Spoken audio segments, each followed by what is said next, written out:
dans une petite culture francophone comme le Québec peut l'être dans l'Amérique du Nord, face à des géants de la comédie musicale à New York, à Toronto, dans la culture américaine, dans la culture anglophone, c'est dur de faire du théâtre musical qui me ramène à mon identité culturelle.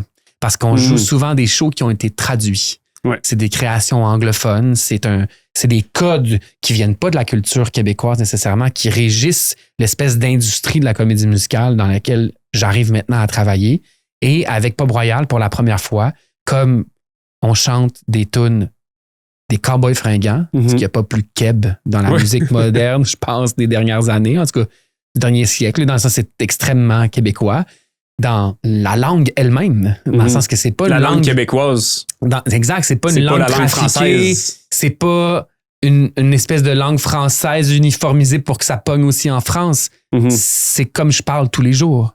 C'est extrêmement réjouissant comme chanteur et comme communicateur que d'utiliser la langue de tous les jours que j'utilise pour transmettre une émotion. On est comme complètement dans notre identité, dans le sens qu'il y a quelque chose de libérateur pour moi d'être atterré dans un spectacle qui me permet de pas me trahir. Pas faire semblant que c'est comme ça que je parle. Il y a comme un petit quelque chose d'agaçant dans le fait de jouer au théâtre une langue qui n'existe pas vraiment. C'est intéressant. Parce que c'est juste un peu traduit puis un peu fignolé pour que ça fonctionne. La langue devient un outil. Des fois, c'est que ça s'entend quand c'est pas une vraie langue. Il y a des créations qui utilisent un français qui, dans la représentation, est cohérent, mais que dans la vraie vie, on parle pas de même. Fait que je dis pas que c'est important de parler juste comme on parle tous les jours au théâtre, c'est pas ça que je veux dire. C'est juste que de chanter des chansons qui ont été écrites en ayant conscience de la langue française québécoise comme on la parle, c'est comment JF posé écrit, c'est vraiment plus le fun à chanter que des tunes où les syllabes sont décalées parce que normalement c'est en anglais, puis là, ça sonne un peu weird, mais on va le dire en français pareil pour être spécial. Non.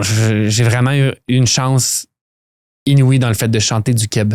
Puis d'aller en tournée en Europe. Continuer de chanter du keb. Chanter du keb. Ouais.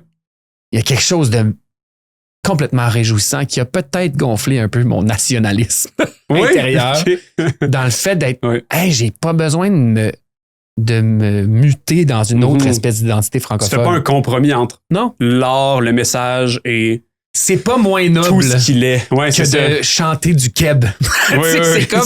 C'est ça qui est réjouissant. C'est comme le petit syndrome d'infériorité du Québécois colonisé là, qui disparaît quand j'ai le droit. C'est festif et que c'est reconnu comme une grande qualité que de chanter du keb d'une façon sincère. Voilà, ma chance, je pense. C'est ça que je voulais dire.